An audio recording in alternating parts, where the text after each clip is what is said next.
Hey guys, it sure is nice to hear from you again, and I certainly hope that you're glad to hear from me again. You see, I haven't uploaded in a while because YouTube's silly laws about copyright.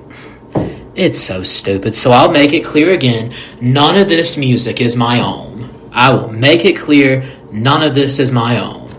Okay? The music we're going to listen to today is by Johannes Brahms.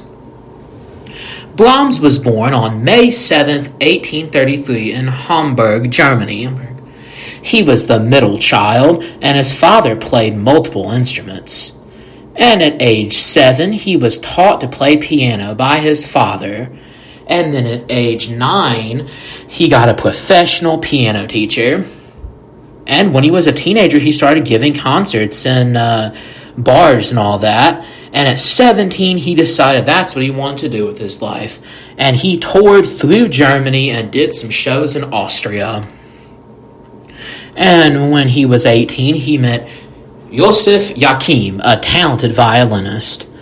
And after that, he got to meet another famous romantic composer at 19, the romantic composer Schumann. And they had kind of similar styles, Brahms and Schumann. They both had a style of counterpoint. They had that type of style. They both loved counterpoint. And the big artist at the time, and one of the biggest composers in Germany, he wrote lots of operas, was Wagner. Not Wagner, Wagner. And they actually didn't like each other, which, yeah, maybe that's a good thing, because Wagner was a big anti-Semite. Although everyone's kind of an anti-Semite nowadays, that's what I think. But on to the next thing. And Brahms and the Schumanns were good friends until in 1854, Robert Schumann attempted suicide, and he was put in a mental hospital for the rest of his life. And after that, he helped Clara Schumann, his wife. And Clara Schumann was actually one of the only female romantic composers, so another nugget of knowledge for you. And he really liked helping her, and, well, the rumor is that he was secretly in love with her, but she was still a married woman. She was still married to Robert Schumann, even though he was in the loony bin. And in 1855, he almost married a woman named Agatha, but they broke up while they were engaged. Also, in 1856, Robert Schumann died in the mental hospital. And 1857, he tried to get it on with Clara, but no, it didn't work out. But in 1858, he published his first piano concerto, and it was not well received. Also, he got some controversy for just not liking the new German contemporary style at the time, and he was a little bit more old-fashioned. Alright, and we're going to listen to the piano concerto, and we're going to listen to find out, was it really that bad? Hopefully we don't get an ad here.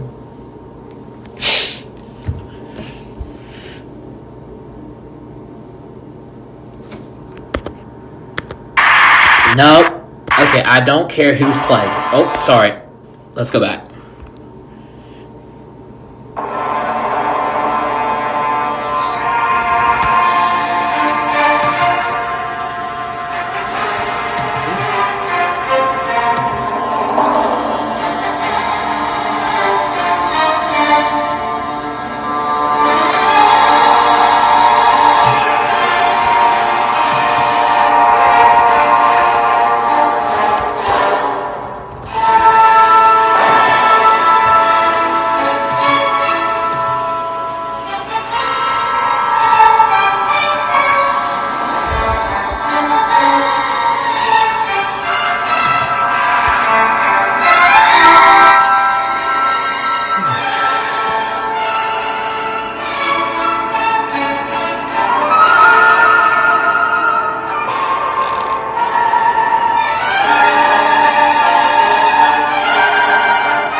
Okay, I hate to cut it a little bit short, but yeah, we have to move on. I don't have that much time.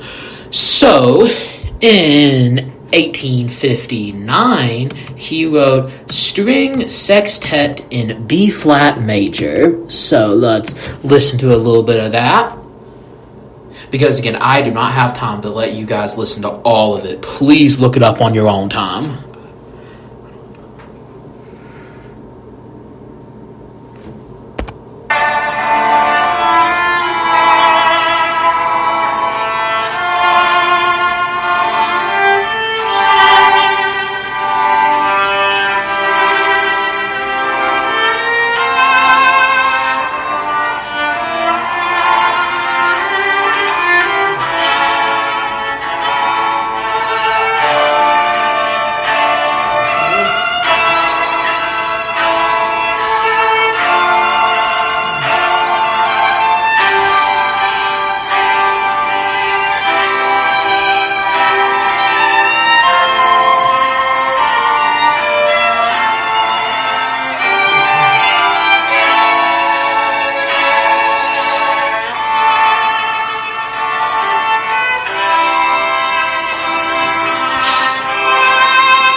Yep. And in 1860, Brahms got a job as the director of the Vienna Philharmonic. And I want to share some quick fun facts with you. He had a brother named Fritz who moved to Venezuela, of all places, in the 1800s, which, like, Venezuela, it was like another planet back then. Yeah, it was a really big deal to move to Venezuela. And another fun fact about him is he was best friends with a surgeon who invented several types of abdominal surgery. He had some friends that definitely weren't musicians, but still loved music. And, he was one of the only composers who was good with money, because Mozart was notoriously bad with money. And I need to learn how to be better with money also. And he would often reinvent himself by growing a beard, and then he would often deepen his voice because he wanted to reinvent himself a lot. Okay, he didn't want to look the same. Okay, whatever. And in 1865, to honor his mother, he wrote a German Requiem. And that was actually very well received, and we're going to play some of it right now because it got good reviews.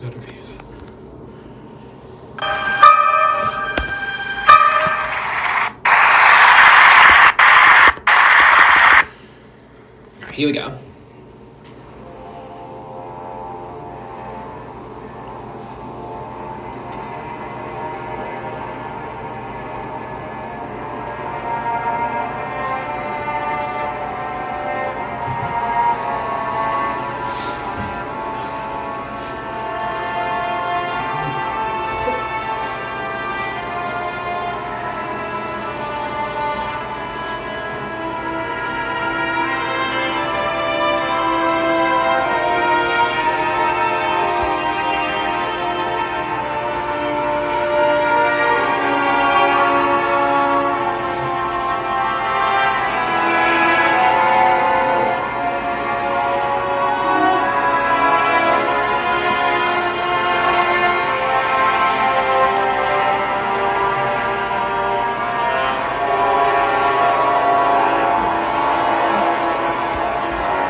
Okay, that's enough of that. We need to move on now.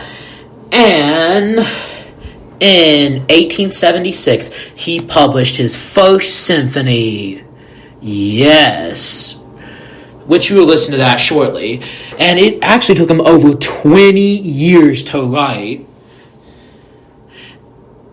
And he often wrote, I guess, different music, because the piano concerto we listened to earlier, that doesn't sound like a normal concerto, because normal concertos are not that intense usually. But in the late 1860s, he wrote a string serenade with... Wait a minute, hold on. Is this the serenade without strings? It might be.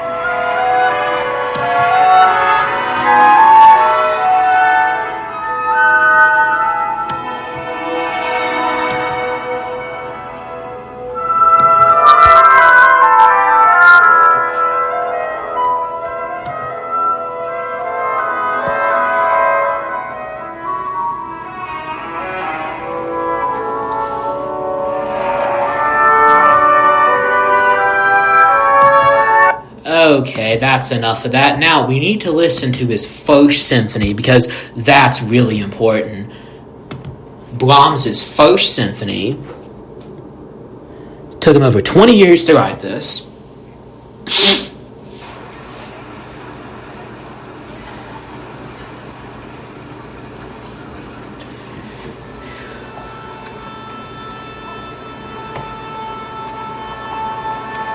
Oh, that's a nice tuning note.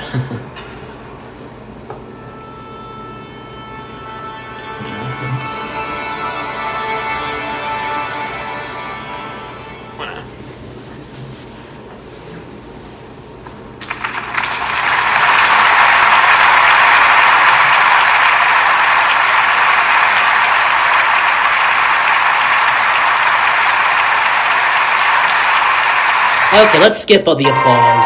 Hold on.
Alright, now, in 1877, he wrote his second symphony, and he was inspired to write it while spending a nice summer in Austria.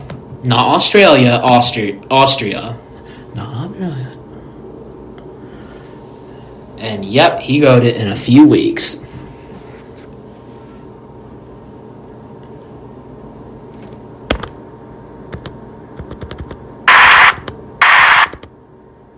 Here we go. Here it is.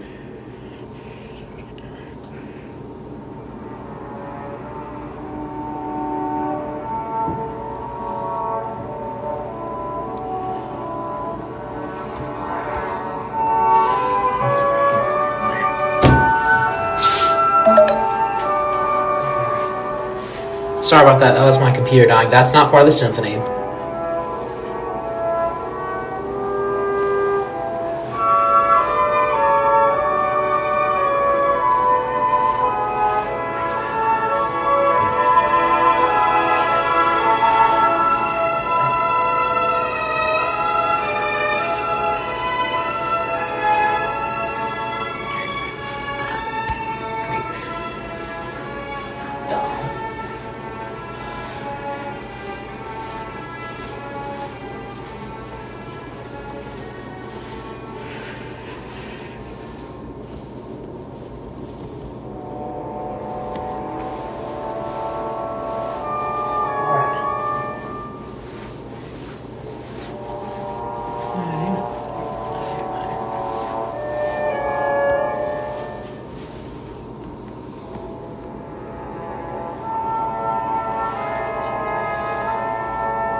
Alright, so, boy, that was hard to turn off. I tell you what, I just could not stop listening to that symphony. But we have to move on to Symphony number 3, in which he wrote in 1883. A very good year. a very good year. You ever seen that show, 1883, with Sam Elliott, Tim McGraw? Check it out. It's a good show. It's on Paramount Plus.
Does anybody get the feeling that this sounds a lot like Tchaikovsky? Check out my Tchaikovsky video. Please check it out. Because that sounds a lot like Tchaikovsky, although that was kind of what was popular back then in the Romantic era.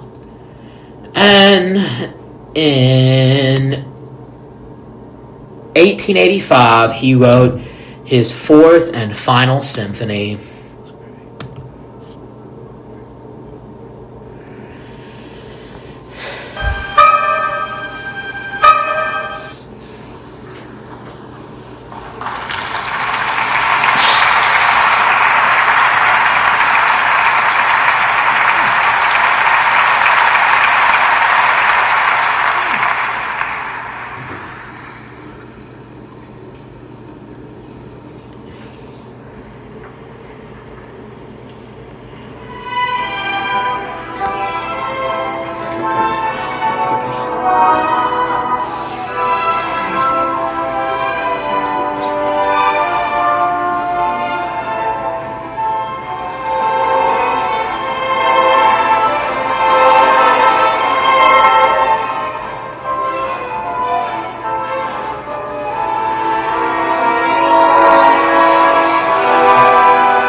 Whew, I hate having to turn this off, but we gotta keep on rolling. Moving along.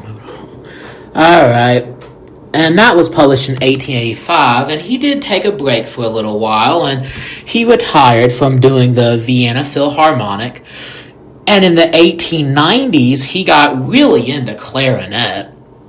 In 1891, he wrote Trio for Clarinet, Piano, and Cello.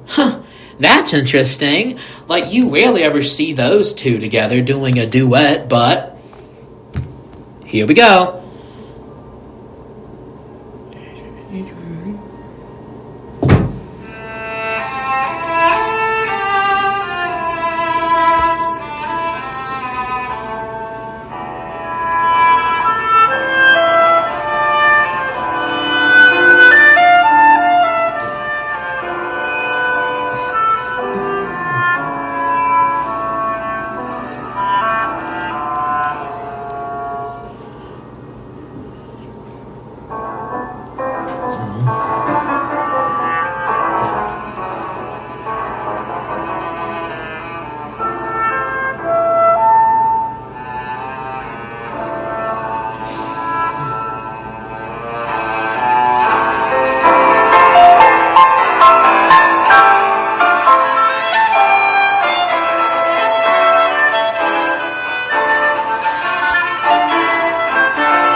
Alright, that was a nice one. And in 1894, he published one of his last works, Clarinet and Piano Duet. Hold on.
And that was just a fraction of his music.